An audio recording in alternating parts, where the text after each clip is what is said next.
तो आओ बेटे देखते हैं question number 1D FM paper मई 23।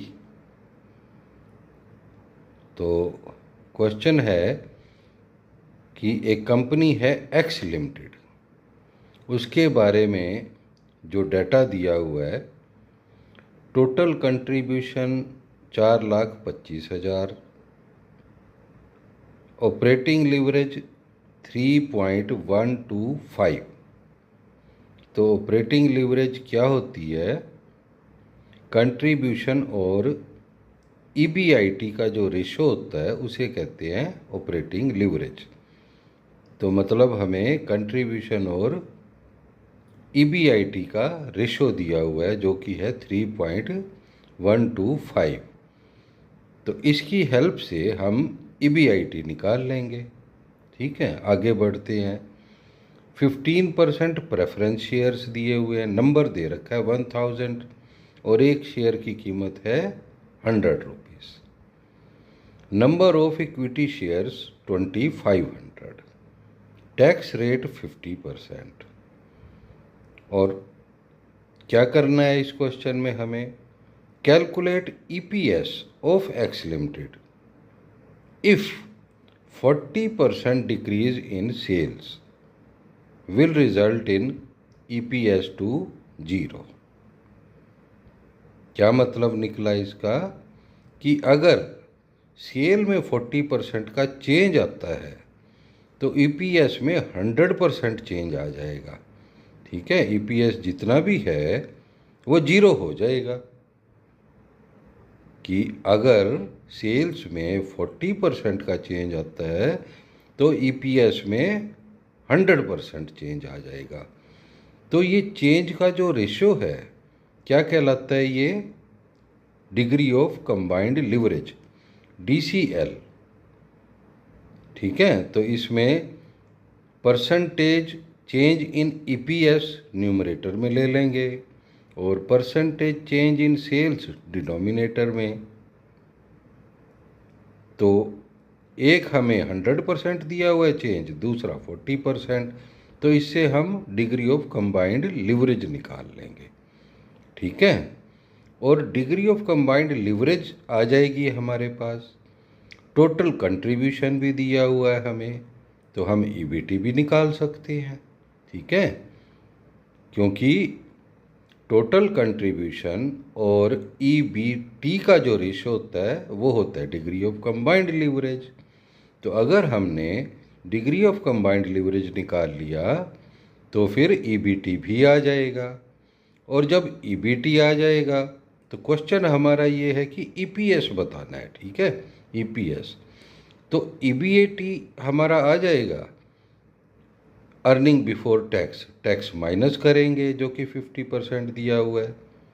ठीक है, टैक्स माइनस करने के बाद प्रेफरेंस डिविडेंड माइनस किया जाएगा जो कि 15,000 बन जाएगा। और हमारे पास आ जाएगा earning available for equity share holders, और उसको हम डिवाइड कर देंगे नंबर ऑफ इक्विटी शेयर से। तो इस तरह से हमारे पास EPS आ जाएगा। तो आइए बढ़ते हैं सॉल्यूशन की तरफ। तो सबसे पहले कंट्रीब्यूशन डिवाइडेड बाय EBIT, जिसे कि कहते हैं डिग्री ऑफ ऑपरेटिंग लीवरेज, और वो हमें क्वेश्चन में गिवन है 3.125। ठीक है, और कंट्रीब्यूशन भी हमें दिया हुआ है 4,25,000। तो EBIT आ गया 1,36,000। इसके बाद क्या था?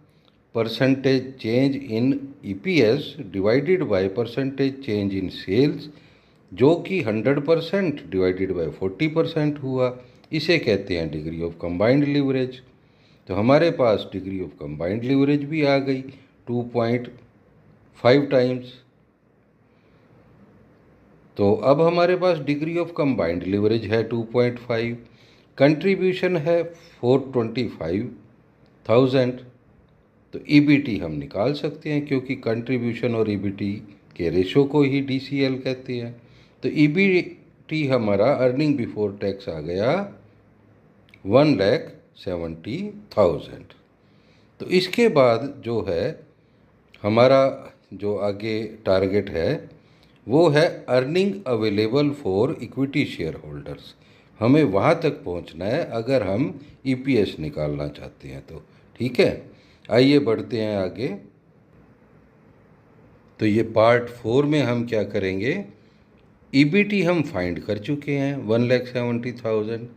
अब इसमें से टैक्स माइनस करेंगे। टैक्स कितना है 50%, कितना बना 85,000। तो अर्निंग आफ्टर टैक्स क्या आया 85,000। प्रेफरेंस डिविडेंड माइनस करें, 1,000 नंबर हमें दिया हुआ था प्रेफरेंस शेयर्स का, 100 रुपये ईच, तो 1,00,000 रुपये अमाउंट हो गई। 15% इसका कितना बना 15,000।